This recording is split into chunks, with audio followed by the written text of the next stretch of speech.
कविताको शीर्षक प्रस्ताव बिनाको प्रेमिका। कविता यस प्रकार छन्।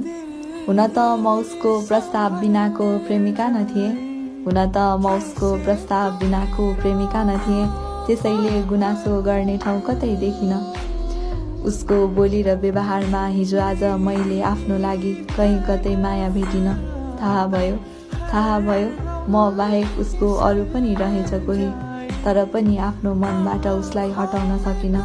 म उसलाई आफ्नो जीवन बनाउन चाहन्थे, म मेरो हरेक दुःख सुखमा उसको साथ चाहन्थे, म उसलाई मेरो माया र खुसीको एक्लो हकदार बनाउन चाहन्थे।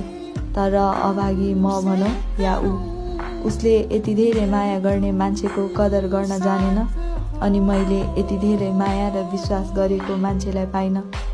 उसले मेरो निर्दोष भावनामाथि खेलेर मलाई यसरी हरायो। सायद अब म प्रेम शब्दमा कहिले